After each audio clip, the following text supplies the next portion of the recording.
we first got married, we kind of were like, oh, well, there's money there so we can spend it. We'll get what we want when we want it, and didn't really think that there would be any consequence to that.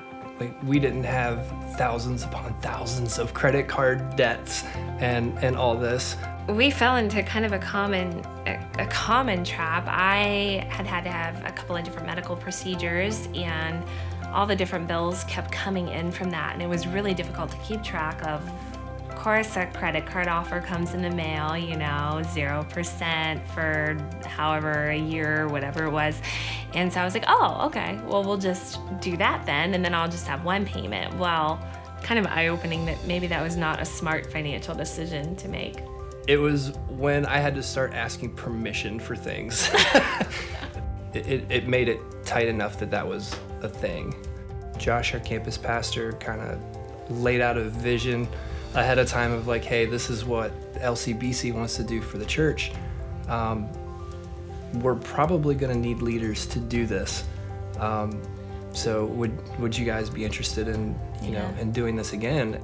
So we were like, yeah, we could really use a refresher, and Dave Ramsey really can give you that kick in the pants that you need to kind of get your act together. For us, I remember the first time that we took it, like Dave Ramsey got to the part in Financial Peace University where we have to cut up our credit cards.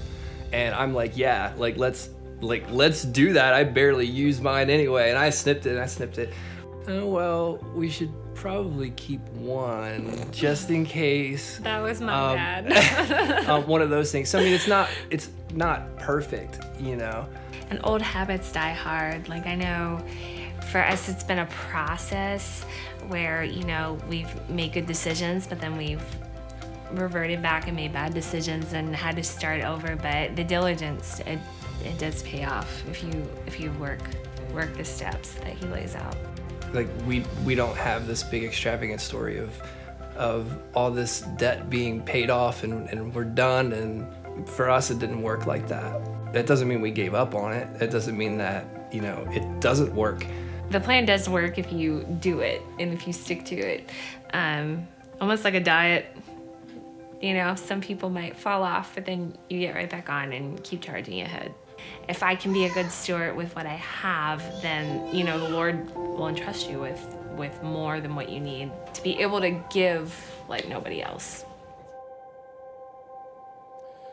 So I thought it was interesting what Diane and Jared said. They said, we didn't plan to get into financial messes. We kind of just were going through life, and then some emergencies hit, and there were some medical issues that came, and we decided to use some credit cards, and then the credit cards we consolidated, and they didn't plan to get in the situation they're in. It just kind of happened, and I think that's the way it happens to most of us. We don't plan, and we don't set aside and say, let's get ourselves into a huge financial bind down the road. And instead, we just kind of stumble into it. And the thing is, we can stumble into it, but we don't ever stumble out of it. And as we stumble into it, we begin to feel the pressure, and there begins to be arguments at home between husbands and wives and kids, and the pressure continues to build, and all of a sudden life isn't so fun anymore, and all of a sudden there's this tension, this cloud hanging over us, and so it affects our relationships at home, it affects our relationships in all areas of life, but one of the places that we don't ever think about it affecting is our relationship with God.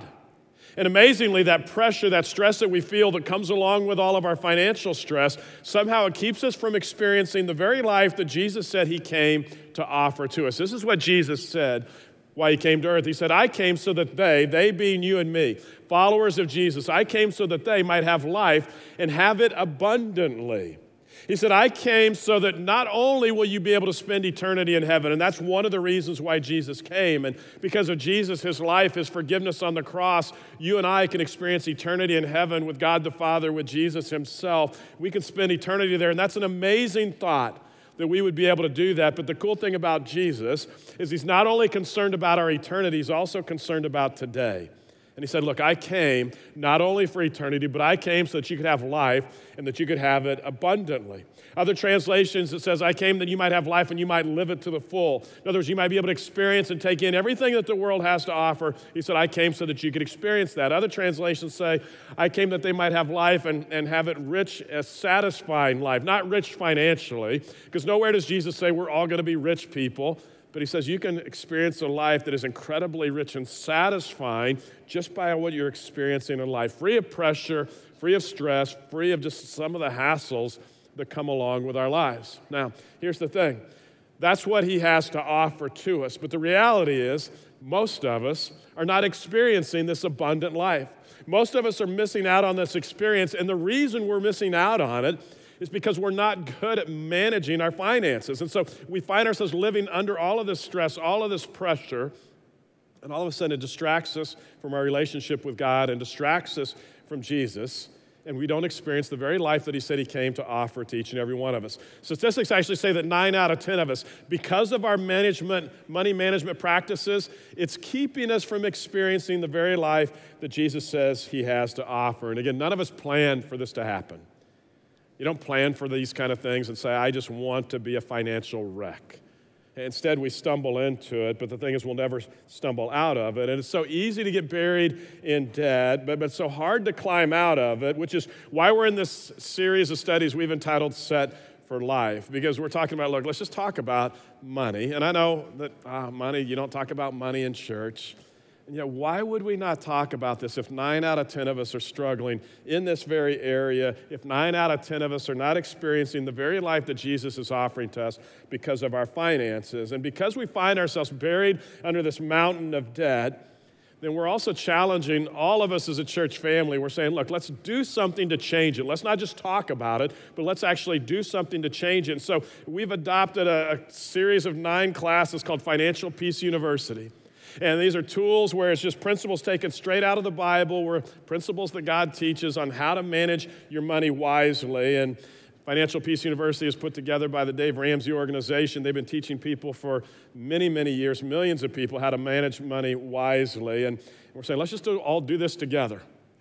And so far, just so you know, this is really cool. So far, 9,097 people have signed up for Financial Peace University, which is truly amazing. And can I just say, it's not too late to jump in. There are courses, classes starting in all different locations. You can do it in small groups, wherever you want to do it. And so whatever you've been holding back on, whatever's been causing you to wait, maybe you've just been watching and saying, I just want to wait and see what everybody else is doing. Well, now you know what everybody else is doing. They're jumping in.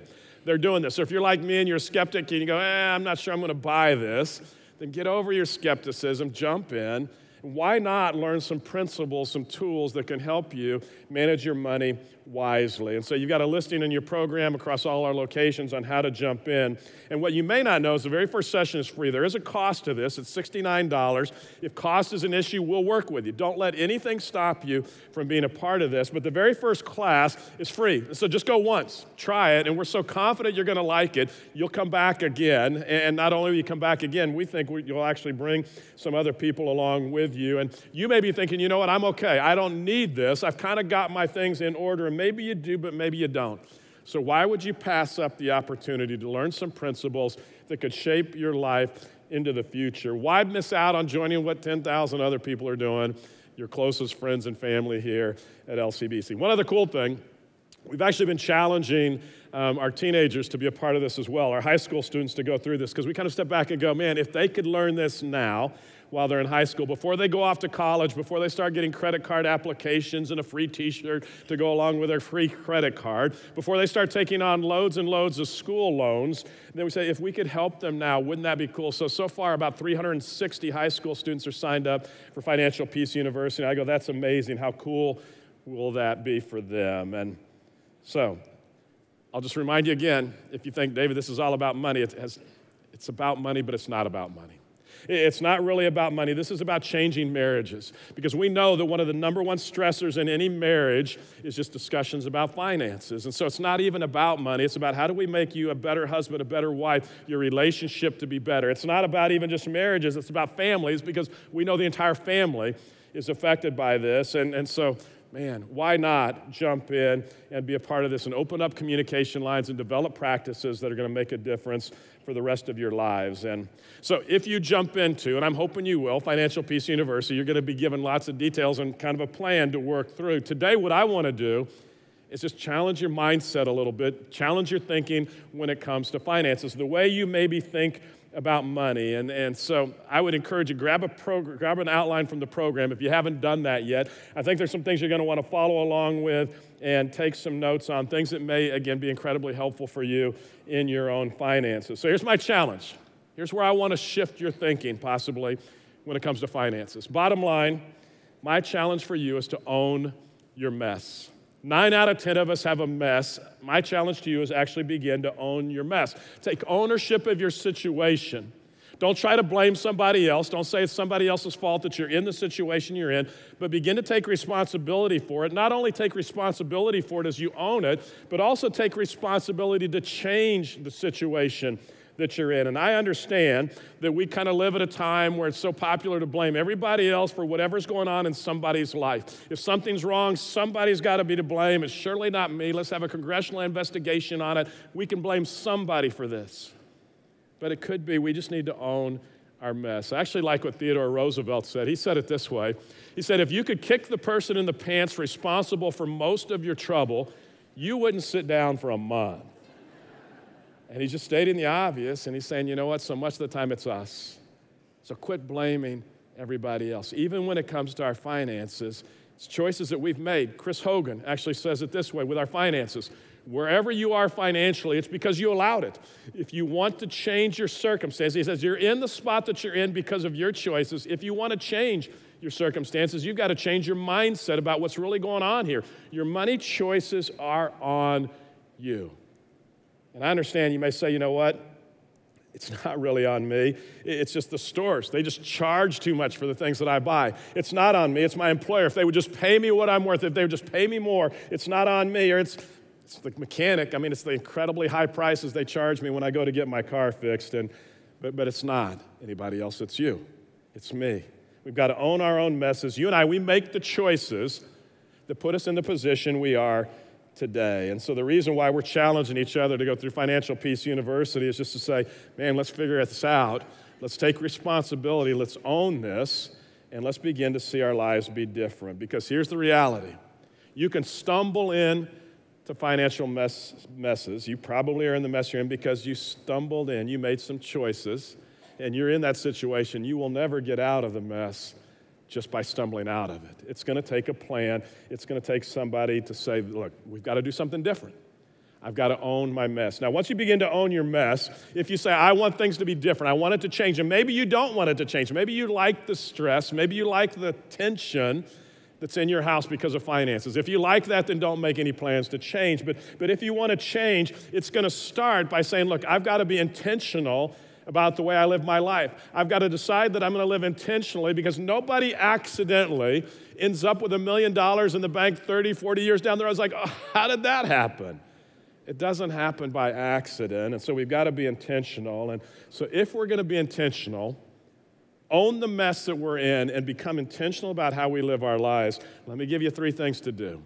First step, figure out where you are today. You've got to take a look and figure out the score right now. Where are you today? You assess your situation and say, look, where am I today when it comes to my finances? And as you look at your situation, be honest, don't lie to yourself. And as you begin to look at your situation, you get a clear picture of where you are right now, which means when it comes to money, you want to begin to calculate and figure out, okay, what is your net financial worth? Which means you take all the things that you own, you look at your house, you look at your cars, the money you have in the bank, you put all those things into one line, and then from that you subtract everything that you owe. Whatever you owe on the house, whatever you owe on the cars, what you owe, whatever the number is, you take what you own, what you owe, and then the final number, that's your financial net worth. And as you do that, then you'll have a sense of, okay, here's where we are as a family, here's where we are as an individual. My guess is a lot of us haven't taken the time to do that. And as you do that, as you figure out where you are, several different reactions that you might have. First reaction that most people might have is, oh my. But you're not going to say my. You're going to have some other word. You're going to go, oh man, we're a whole lot worse than we thought we were. Ruth and I, when it comes to language, we're real prudish, and so we're just careful what we say. And so even if you said something different besides oh my, if I heard you say it and I wanted to tell Ruth about it, I had to spell it to her because I couldn't actually say it. So we spell everything. So anyway, oh my, because I can't believe we're in this bad a shape. I mean, I knew it wasn't good, but I didn't realize the shape that we're in. And you think, we're worse than we thought we actually were. If that's your response to it, odds are you understand what Solomon was saying. When Solomon said, just as the rich rule the poor, so the borrower is servant to the lender. And you know that because you borrowed and you put things on credit and you've used your credit card, and all of a sudden you feel like you're a slave to that payment that comes up every month, and you know what it means to be a servant or a slave to the lender, because that's how you feel. And you feel overwhelmed and you feel the pressure and you go, oh man, I don't know that we can hold our heads above water here. It feels like we're going under. So one response, as you assess your situation, you might go, oh my. You might have another response. Maybe your response is, oh boy. Oh boy, because you realize we're heading in the right direction. We still got a lot of work to do. But we're heading in the right direction, and so at least you're hopeful, and you say, you know what, I think we're moving in the right direction. We haven't arrived yet, but we're moving in that direction. Or maybe you find yourself not, oh my, oh boy, but oh yeah, because you look at your situation, you know, we've been doing good. We've been saving, we've been managing our money wisely, and so you want to high-five your spouse, and you say, we're headed towards a finish line that we think is going to be good. And I just need to tell you, whatever your reaction is as you assess your situation, because you got to figure out, where am I today? And as you figure out where you are today, whether it's oh my or oh boy or yeah, can I just tell you, you can change your situation. It doesn't have to be bad. Things can get better. And if you're standing in a deep hole, the good news is there's nowhere to go but up. And so you can change. You can make the hole deeper, I suppose, but you can climb out of the situation you're in. And so first step, as you decide you're going to live intentionally with your finances, is figure out where you are. Second step in the whole process is to begin to dream a little bit and think about, where would you like to be? How would you like things to be in the future? Begin to imagine the kind of life that you want to actually have. You imagine and you dream and you say, what would it look like for us to no longer have any financial pressure? What would our marriage be like? What would our family be like? What would life be like if we didn't have financial pressure? And so you begin to dream and you imagine what it may look like. I remember when I was a student at Texas Tech University, and there were a group of us one night sitting around a dorm room, and we just started dreaming and imagining what our futures were going to be like. And so all of us happened to be business majors in the room, and some of the guys wanted to own their own businesses. Some kind of imagined climbing the corporate ladder. At that point, I thought I was going to be a lawyer, and so we're all kind of dreaming. And so somewhere along the conversation, it turned to finances and what we hoped to earn, what our salary would actually be once we were out and we were established in our jobs. And I can remember the look on all the guys' faces when I threw out my number, what I hoped my salary would be someday. And you have to understand, up until that point, I never had really known about salaries other than my dad's salary. My dad was a pastor at a small church, and so he didn't make a whole lot of money, but it was always enough, and God always took care of us. And so as they're going around the room just kind of throwing out numbers of what they hope to make someday, I just based it off of what I knew my dad was making that particular year. And so I said, you know what? My dream, if I were to imagine the future, what I hope it'd be, $14,000. That's what I hope it'll be someday. And they responded kind of like you. They just kind of laughed at me and looked at me like I had three heads. And they said, David, you've got to up your dreams a little bit. You've got to imagine something a little bit better. And what's your dream? What do you imagine in your mind? And if your finances were in order, if you were free from the financial stress and the pressure that you're feeling today, what would it be like? What would your dream be like? What would it feel like someday? Earl Nightingale was actually very popular back in the 1950s. He produced the first spoken word recording that went gold in sales. And he had this audio recording, and it was a recording that was entitled The Strangest Secret. And he talked about the strangest secret, and he was really talking about how to experience success in life and how to move forward in life. And his whole thing was, we become what we think about, is what we always would talk about. He would talk about, we become what we think about. And he actually compares what we think about to planting a seed. And so the phrase that he used, and again, it's right out of the Bible, the phrase he actually used was, the ground will always return what is planted. The ground will always return what is planted. And so say, hey, if you plant tomatoes, you're going to get tomatoes. If you plant beans, you're going to get beans. If you plant corn, you're going to get corn. It will always return what is planted. It doesn't really care what's planted. It's just going to return what's planted. And so Nightingale would just say, the things that we plant in our head, the thoughts that we put in our head, the things that we dream about, we imagine, that's who we will become at some point. And he says, if you dream about things that are positive and towards success, that's what you're going to experience. If you dream about fear or just doubt, then that's what you're going to experience. And so he says, look, just the ground is always going to return what's planted. So he's really saying, what are you planting in your mind? What are you planting in your head? And so as you begin to imagine, what do you want your life to be like at some point? What do you dream about? What do you imagine about? And so let's just imagine for a moment.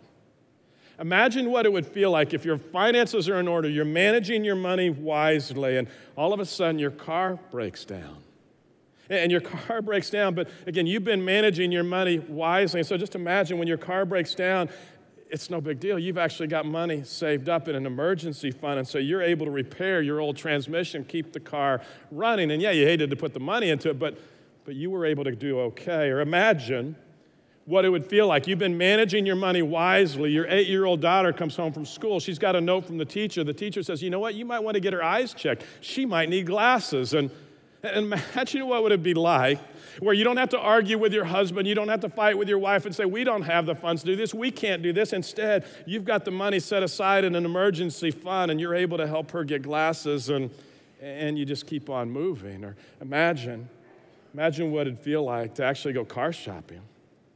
And as you go car shopping, you pick out the car that you're looking for and the price you negotiate.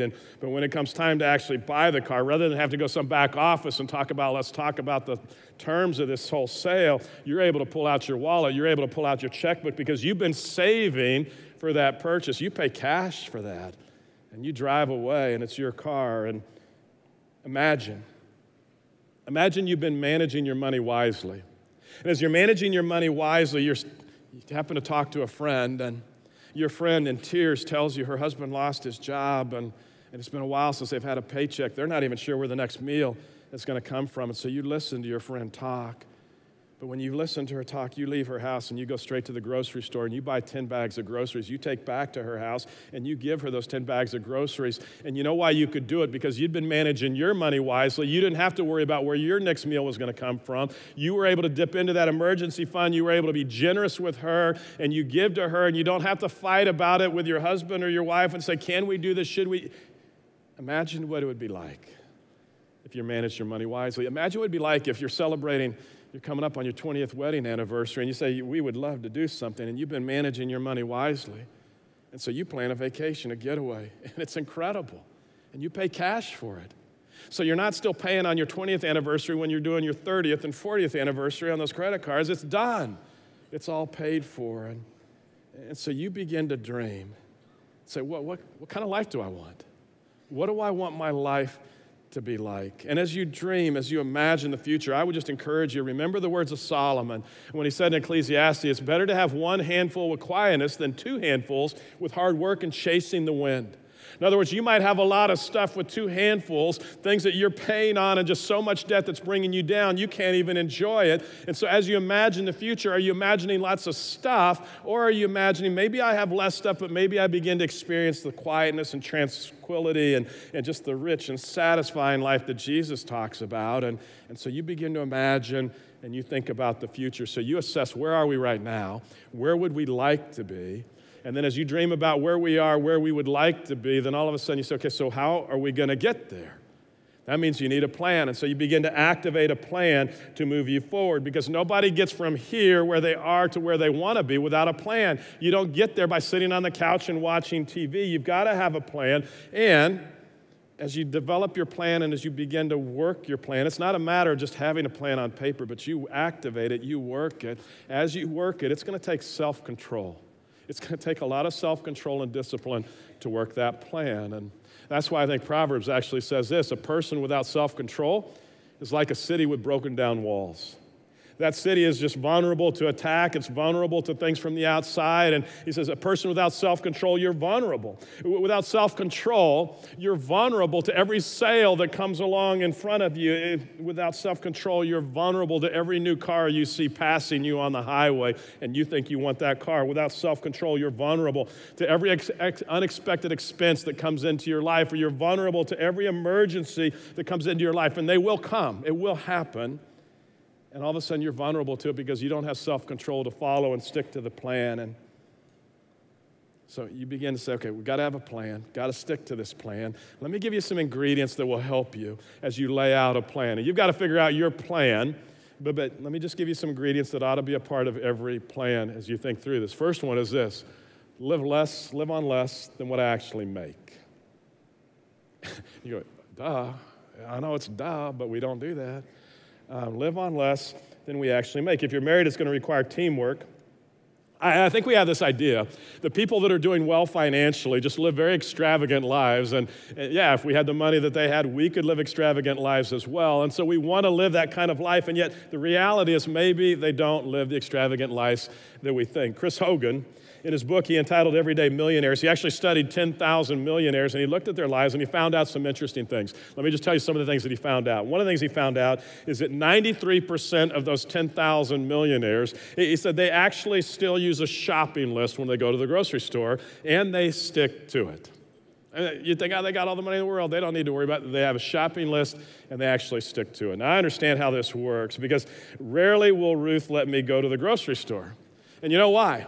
Because early on in our marriage, when we would go to the grocery store, Ruth would go to the store, she would have a shopping list, she would stick to it, she would come home, everything would be good. She would send me to the grocery store, I had a shopping list, I would throw the shopping list out, I would go up and down the aisles, and I would just add whatever I thought looked good. Little Debbie's, in. Pretzels, in. Chips, in. Popcorn, in. Which, by the way, did you know this weekend is National Popcorn Awareness Weekend? And so we ought to be enjoying popcorn right now, but 93% said they still shop with a shopping list and they stick with it. Another thing he found out is most of those millionaires, they drive old cars. They're not making payments on their cars. And so they get cars that are going to last. They drive and drive and drive those cars. Another thing he found out, 96% had never had a past due bill, meaning they paid their bills, they paid them on time, they weren't paying late fees and getting caught up in all that. He also found that 73% of them never carried credit card balances. If they had cards, they paid them off every single month so that they weren't spending a lot. Also found that these millionaires, they not only lived on less, they had an emergency fund. And $1,000, just a round number to put out there, it could be more. But $1,000 is a good place to start because we know emergencies are going to happen, and yet we always act surprised. Oh, didn't expect that to happen. Well, what did you think was going to happen? There will be emergencies that come up, and so you have that emergency fund so that you can fix the transmission when it breaks down, so that you can get those glasses for your daughter, so that you can help a friend if you want to be generous. And beyond that, begin to pay off debt. And so, getting rid of debt as quick as you can. And the recommendation Dave Ramsey has, which I think makes a lot of sense, and you'll find people that go, oh, you need to do it differently, but he says start with your smallest amount and get that paid off and begin to build up some momentum. So you pay off one, you pay off the next, and before you know it, you're out of debt. But you begin, he calls that the debt snowball, but you begin to pay off debt. Beyond that, you begin to save. And you save for 3 to 6 months of living expenses because you don't know what the future holds. And changes come quickly, and layoffs happen at organizations or companies. And companies downsize. Governments have shutdowns. And wouldn't it be amazing if you had 3 to 6 months of expenses? So when the unexpected happens that way, you're able to keep moving forward. Let me tell you another thing that Chris Hogan found in his study of these millionaires. And he would say, look, one of the things you need to do is stay married. If you're married, stay married, because he found that 80% of them are actually married as compared to 49% of just the general population. And what he found is most of those that were married had actually been married 32 years or longer. And so he'd say, hey, stay married and make sure your marriage is happy. So you save for living expenses. One other thing you begin to do is just take full advantage of your employer's retirement plan. If you're working for somebody else, they've got a retirement plan, you begin to take advantage of this because 79% of the millionaires said the way they gained their wealth was by plugging into their company, their employer retirement plans. And it just takes time. And so you plug in and you invest and you give and you put it into that retirement plan, and it takes time, and you do it consistently, but it builds. And as you save, as you invest, and you start early on in your career, and you invest over a long period of time, and it allows you to take advantage of the two most powerful forces in all of finance, that is time and compound interest. Time and compound interest. Albert Einstein actually said this about compound interest. He said, compound interest is the eighth wonder of the world. Eighth wonder of the world. Now, being from Texas, we always thought the Astrodome was the eighth wonder of the world. But he says it's actually compound interest is the eighth wonder of the world. He who understands it earns it. He who doesn't pays it. Says you just need to understand what a powerful force this is. And he concludes by saying compound interest is the most powerful force in the universe. This is Einstein. He's saying this is amazing. So let me just show you, because you may not really understand how compound interest works, but let me just show you what it actually does. Let me show you this way. If I were to invite one of you up on the platform and say, okay, I'm going to give you a choice. In this briefcase right here, I have $1 million cash. You can take this briefcase with $1 million cash. You can walk off the stage, never come back, never have to see me again. $1 million, it's yours. Or, I said, right over here on the table is 1 penny. I can give you 1 penny. The choice is yours. You can take $1 million in this briefcase, walk away, or 1 penny. But if you take the penny, I'm just going to ask you to come back for 31 days in a row. Every time you come back, I'm going to double what you've got in your hand. So if today you have 1 penny, tomorrow you come back, you've got 1 penny in your hand still, I'm going to double it. You'll have 2. Then you come back the third day, you come back with 2 pennies, I'm going to double it, you'll have 4. And we'll keep doing that all the way out for 31 days. Now, which would you choose? The $1 million in the briefcase that you could take and walk away and never come back, or the 1 penny that you're going to have to come back for 31 days? Which would you choose? Now, I know you're all going to say the penny because I'm giving you this example, but my guess is most of you are going to come up, grab the $1 million, and you'll be gone. I'll never see you again. I'll see your backside as you head out the door, and I'll never see you again. But if you were to take the penny, let me just show you what would happen if you took the penny. So you start out with 1 penny. Because of time and compound interest, it's just the way that it works. I'm going to double it every day. So at the end of 7 days, you're going to have $1.27. And you're going, oh my goodness, I made a huge mistake. I could have been out $1 million enjoying things. I've got $1.27. That's 7 days in. 14 days in, we keep doubling it every day. 14 days in, we're up to $163. Still, a major mistake. What have I done? Why didn't I choose the $1 million? But again, time and compound interest kind of work in their way. So you go from $1.27 to $163 to $20,971.55 after 3 weeks. So you're 3 weeks in, you're at $20,000. You're still thinking, I should have taken the briefcase with $1 million. I made the wrong choice here. 1 more week. So 28 days out, the number all of a sudden climbs to $2,684,354.83 because of time and compound interest. I know some of you aren't buying this. You can't wait to get your phones out and try this to see if it really works this way. It does, okay? We've already checked that. It does. Multiple people checked it because nobody believes how it actually works. So that's 28 days in. So you're already better off 28 days in. You've got $2 million, almost $3 million, 28 days in. But I said 31 days. We're not going to do this just for 28 days. It's not February. We're going to go with January. January has 31 days, so let's go with January, and you're going to keep coming back. And so you're at $2 million, but all of a sudden, 3 days later, $21,474,836.47. Who's the smart one now? The $1 million or the person that took the penny? And this is just an illustration of what time and compound interest does. Now, you're not going to find anybody who's going to double your money every day for the rest of your life, but you just need to understand the earlier you start in all of this, the bigger difference that it's going to make. And so you start early, and you invest consistently in that retirement plan. You do it sacrificially. You don't ever miss, and you do it over time, and you just keep going and going. Can I just say something? If you are 20-something years old and you're just starting out, studies actually say that only 1 out of 3 of you are actually investing in your company's retirement plans. And you just need to know, by not investing in those first critical years, you're missing out on huge, huge things happening later in life, because you saw the jumps as you get later in life, but it's all about starting earlier. And you delay investing even just 10 years, and it's going to be a massive difference in what you retire with someday. And so do it today. Sign up for automatic paycheck withdrawals where it just happens. You don't even know it, and then you're fine. But you begin and you invest, and you keep moving forward. But bottom line, you stick to it, and you do it consistently, because you're going to see that things are going to be different. You've got this dream. You've been imagining what things are going to be like. And one other thing in the plan, as you figure out your plan and how you're going to move forward and you activate that plan, there's one other ingredient, and this is the fun one. You begin to practice outrageous generosity, where because you're managing your money wisely, you can do things you never dreamed possible, where you can give like you've never given before, and you can change people's lives in ways you've never dreamed possible. And all of a sudden, you're practicing outrageous generosity now. I want to close just by praying for all of us and saying, okay, God, we're living under pressure financially. We've got the stress going on, and life is not enjoyable. We're not experiencing the abundant life that Jesus promised. And we want it to be different. And you might find yourself feeling very much overwhelmed. You might find yourself saying, I don't know that we're going to make it from paycheck to paycheck. Every week is just this challenge. Are we going to be able to stretch things? And so you find yourself, and it feels like, the description that people use is it just feels like we're drowning here. We can't hold our heads above water. It just feels like we're going under and we need help. And so I want to pray and ask God to help us. And yet, as we pray, and I actually want to give you 3 things that I want you to be praying for as well, because as we pray, the tendency is to say, God, change my situation, help me somehow. And as we're praying that, what we're thinking is, God, help me win the lottery this week. Help me dump a bunch of money in my lap so everything will be fine. And you need to understand, as you pray for God to help you, odds are he's not going to help you win the lottery. Odds are you're not going to come into this windfall of cash. Instead, he's going to say, you know what, I'll help you. But he's going to do it in a way maybe you don't expect. And so let me just 3 ways that he's probably going to help answer your prayer. 3 things you ought to be praying for. The first one is, God, give me self-control here. Because without self-control, I'm vulnerable. I'm like a city without walls. I'm vulnerable here, God.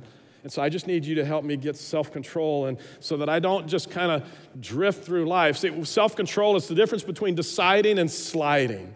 If you have self-control, you can decide where your money is going to go. You decide what you're going to spend your money on. But if you don't have self-control, you're going to slide through life. And this weekend, we've got cold weather, icy conditions. You know what sliding is like on the road.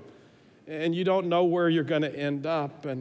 And yet, if you decide where you're going to go with your finances, you're not sliding, you're deciding, you're in control, self-control. So the first thing that you ask God is, God, give me self-control. And I think he'll give that to you. That's a prayer that he will answer in the way that you want. I'll give you self-control. And he says, one day at a time, I'll help you one day at a time. And so you ask God for self-control. And the second thing you begin to ask God, one of the cool things about self-control is just this. It's learning to say no for a little while so you can say yes the rest of your life. How cool would that be? To be able to say no for a little while so you can say yes the rest of your life. And so you ask God for self-control. Second thing you ask God for is, God, give me understanding. Help me understand finances. Help me understand my budget. Help me understand the way things work in the world. I mean, Ruth and I, when we pray for our family, every day we say, God, give Justin, Laura, Ashley, just give them wisdom. Help them make wise decisions. Help them understand what's going on in life. And when it comes to finances, the way most of us think when we're out making purchases, we think this way. We think, okay, what's it going to cost me to pay down? How much down do I need? Do I have enough money to make the down payment? And then what's it going to cost me every month? Can we squeeze this into our budget every month? Wrong way to think. This is a lack of understanding. When you ask God to give you understanding, the question you're asking before you make a purchase is, how much is this really going to cost me? And if I do it this way, how many years am I going to be paying for this couch? Am I going to be paying for it still 15, 20 years down the road? And so what is this really costing me? So you ask God for understanding in your life. And so you say, God, give me self-control. Otherwise, I'm vulnerable. God, give me understanding. The last thing you're asking God is, God, give me a plan. Just help me understand the plan that I need to follow so I can get out of the situation that I'm in. And there are numerous plans out there. We talked about Financial Peace University, a great plan. It's straight out of the Bible. For years, we talked here about the 10-10-80 plan, another great plan. Whatever plan you decide to use, ask God for a plan. And then say, God, give me the self-control. Give me the discipline. Help me understand so that I can follow this through. And again, as you're praying to God, odds are, and if this happens to you, good for you, but you're not going to win the lottery, odds are this week. But instead, God says, I'll help you find a plan, and I'll help you activate that plan, and I'll help you have self-control to follow that plan. And that's why I think it's so exciting that so far 9,097 people have signed up for Financial Peace University. They're saying, I just want to give this a try. God, okay, you've given us a plan. I mean, the answer to your prayer may be 10-10-80 plan. The answer to your prayer may be Financial Peace University. And so those of you that said, let's try this, man, I'm so proud of you and way to go. And I'm excited about what's going to happen. And I'm just praying that there'll be incredible results down the road as a result of all this. But remember, it's following God consistently over a period of time. And all of a sudden, things become very different. You say, does it work? Why would I, if you're still skeptical about the whole Financial Peace University thing, we've had 2,600 people go through the 9-week course so far. Let me just tell you the results per person, what's happened for those 2,600 people as they've gone through Financial Peace. $5,300 per person was paid off just in that 9-week period. $2,700 was saved per person just in that 9-week period. And then 89% of them established an emergency fund of $1,000. So as emergencies come, and they will come, they were able to withstand whatever was coming. That's just, does it work? Yeah, it works. Let me just give you some cumulative numbers. So you take those 2,600 people, again, just the 9-week period that they were in the class, $16,649,000 in debt paid off. $16 million in debt paid off in a 9-week period. Beyond that, $6,985,000 saved. Does it work? It works. And if you get nothing else out of the 9 weeks, if you get these kind of results, what else are you going to do for the next 9 weeks that are going to get these kind of results? And so, man, does it work? Yes, it works. And so, bottom line, when it comes to our finances, we've got to learn to live on less than we make, save for big purchases, spend wisely, follow the plan, live with self-control. So I'm going to pray for us, and because you need to understand, you don't have to keep living this way. And the stress that you're going to feel even as you walk out to your car, the stress you're going to feel today in your house, you don't have to live this way. You don't have to be drowning. You don't have to be feeling like you're going under. It can be different for you. And so I'm going to pray for you. And let me just remind you, after every gathering, to my right, your left, at the end of the gathering, on all of our locations, there are always people there that would love to pray with you, whether it's this issue or other things that are going on in your life. If you just want to pray with somebody, take advantage of the opportunity. How cool it is to be able to pray with somebody and talk to God about whatever's happening in your life. So take advantage of that. But I'm going to pray, and you be praying and talking to God as well. And then do something. Take ownership of your mess. Heavenly Father, I think it's incredible that not only are you concerned about our eternity, and you are, you want us to spend eternity with you, and you offer a way for us to spend eternity with you through Jesus. And what an amazing thought that you would care enough about us to look into what we need to do, what you needed to do so that we could spend eternity with you. And God, I thank you for that. But also, how incredible it is that you care about our lives today, right now. And you know the stress that we're under, and you know the fights that are caused by finances in our homes. And Father, you know what it's like to have that feeling of just drowning, as though we're going under, as though somehow we're not going to make it. And so, God, I just say thank you for providing us with principles, a way to live our lives so that we don't have to drown, a way to live our lives so that we don't have to experience the pressure. And so, God, give us the courage to assess our situation. Give us the dreams to just imagine what life could be like if we weren't living under that kind of pressure. And then, God, give us the self-control. Give us the understanding to activate the plan so that our lives can be different down the road. Thanks, God, that you love us. Thank you for caring about us. Thank you that you understand that when we find ourselves overwhelmed, we can turn to you. And God, may we do that. And as we turn to you and as you give us the tools that we need to move forward, we thank you. Thank you for loving us, and we love you, and we pray in Jesus' name. Amen.